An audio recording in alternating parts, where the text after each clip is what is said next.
پڑھنے سے امتیوں کی بگڑی بنتی ہے، درود پڑھنے سے حضور کی نگاہ کرم نصیب ہوتی ہے، درود پڑھنے سے دکھ بیماریاں شفا میں تبدیل ہو جاتی ہیں، درود پڑھنے سے غربت دور ہوتی ہے، فقر دور ہوتا ہے، محتاجگی دور ہوتی ہے۔ کیا پوچھو کہ کیا کچھ نہیں ملتا درود پڑھنے سے؟ درود پڑھنے سے سب کچھ ملتا ہے، بلکہ رب غفور بھی مل جاتا ہے۔ اللہ اکبر، درود پڑھنے کی اتنی برکات ہے، درود پڑھنے سے سب کچھ اللہ تعالیٰ عطا فرماتا ہے۔ اللہ اکبر۔ شیخ الاسلام سید محمد بن سلیمان جزولی علیہ رحمہ بہت بڑے بزرگ گزرے ہیں۔ ایک مرتبہ کسی جگہ پر گئے اور وہاں پر وضو کرنے کی نیت کی، اور پاس کنواں موجود تھا، اور وہاں پر اس کنویں کے اندر کوئی چیز ڈالنے والی کوئی ڈول رسی وغیرہ موجود نہیں تھی۔ تو آپ پریشان ہو گئے، وہاں پر کھڑے ہوئے اور آپ سوچ رہے ہیں کہ اب اس کنویں سے پانی کیسے نکالا جائے۔ کنویں سے پانی نکالنے کے لیے کوئی برتن بھی موجود نہیں، کوئی شے بھی موجود نہیں ہے جس سے پانی نکالا جائے۔ تو شیخ سلیمان پریشان کھڑے تھے، اور دوسری طرف سے ایک بچی جو چھوٹی سی بچی تھی، اور وہ اونچے مکان سے آواز دیتی ہے کہ یا شیخ کس وجہ سے پریشان ہے؟ آپ فرماتے ہیں بیٹی میں پانی لینے کے لیے پریشان ہوں، کیونکہ یہاں سے پانی نکالنے کے لیے کوئی چیز موجود نہیں ہے میرے پاس۔ تو وہ بچی عرض کرتی ہے یا شیخ آپ وہی بزرگ ہیں نا جن کی نیکیوں کا چرچا ہوا ہے، بڑے نیک اور متقی پرہیزگار بزرگ کہلاتے ہیں۔ تو کہا جی آپ سے پانی نہیں نکالا جا رہا۔ وہ بچی دوڑتی ہوئی آئی اور کنویں میں آ کر اس نے اپنا لعاب ڈال دیا، اپنی تھوک ڈالی، اور تھوک ڈالنے کی برکت سے شیخ سلیمان جزولی علیہ رحمہ فرماتے ہیں میں کیا دیکھتا ہوں کہ کنویں سے نیچے سے پانی اوپر کی طرف ابھرتا ہوا آیا اور کناروں تک پہنچ گیا، اور کناروں سے نیچے گرنے لگ پڑا، یہاں تک کہ میں نے وضو کر لیا۔ اب میں یہ کرشمہ دیکھ کر میں حیران ہوا، متعجب ہوا، اور میں نے اس بیٹی کو اللہ کی قسم دے کر پوچھا اے بیٹی بتا کون سا عمل کرتی ہے جس عمل کی برکت سے اللہ تعالیٰ نے تیرے لعاب کی برکت سے پانی کو بھی اوپر لے آیا ہے؟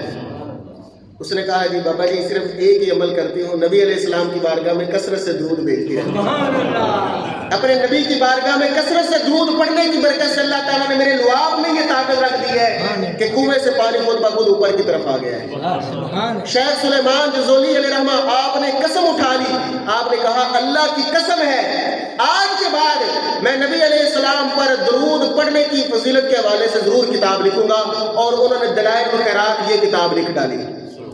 اس میں نبی پاک صلی اللہ علیہ وسلم پر درود پڑھنے کا انداز بیان کیا گیا ہے۔ نبی پاک صلی اللہ علیہ وسلم پر درود پڑھنا پورے ہفتہ وار کا ایک ترتیب اور شیڈول بیان کیا گیا ہے کہ پہلے دن کون سا درود پڑھا جائے، دوسرے دن کیسے پڑھا جائے، تیسرے دن کیسا پڑھا جائے، اور چوتھے دن، اور یہاں تک کہ آخری دن، تو پورے ہفتے کا شیڈول بیان کیا گیا۔ اور علماء کرام فرماتے ہیں جو بندہ دلائل الخیرات پڑھتا ہے عشق رسول میں اضافہ ہوتا جاتا ہے،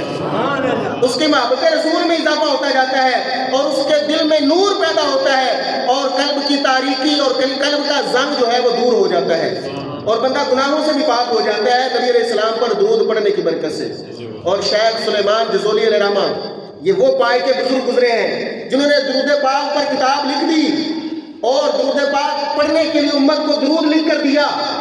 اور جب انتقال ہو گیا دنیا سے چلے گئے تو 77 سال بعد ان کی قبر کو کھولا گیا۔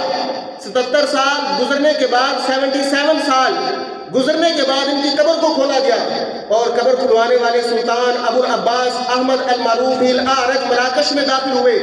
اور آپ کی میت کو نکال کر مراکش میں لے گئے، اور جب مراکش میں لے کر گئے تو دیکھنے والوں نے آپ کے جسد خاکی کو دیکھا، ایسے محسوس ہوتا ہے جیسے ابھی آپ آرام فرما رہے ہیں۔ زمین میلی نہیں ہوتی، زمن میلا نہیں ہوتا، محمد کے غلاموں کا کفن میلا نہیں ہوتا۔ یہ عشق رسول کی برکت ہے، یہ نسبت رسول کی برکت ہے، محبت رسول کی برکت تھی کہ 77 سال بعد بھی اگر آپ کے جسد خاکی کو نکالا گیا تو لوگ کہتے ہیں کہ ہم نے آپ کے چہرے اقدس پر انگلی رکھی تو خون دائیں بائیں ہو گیا، چہرے کی تازگی، چہرے کی رونق ایسی تھی کہ خون دائیں بائیں ہو گیا، اور جب ایسے ہٹایا تو خون اپنی جگہ پر آ گیا، بالکل ایسے محسوس ہوتا ہے جیسے آپ ابھی آرام فرما رہے ہیں، آپ ابھی لیٹے ہیں، ابھی آپ پر موت واقع ہوئی ہے۔ تو 77 سال بعد بھی اگر جسم کو کچھ نہ ہو تو ماننا پڑے گا محمد کے غلاموں کا کفن میلا نہیں ہوتا، زمین میلی نہیں ہوتی، زمن میلا نہیں ہوتا۔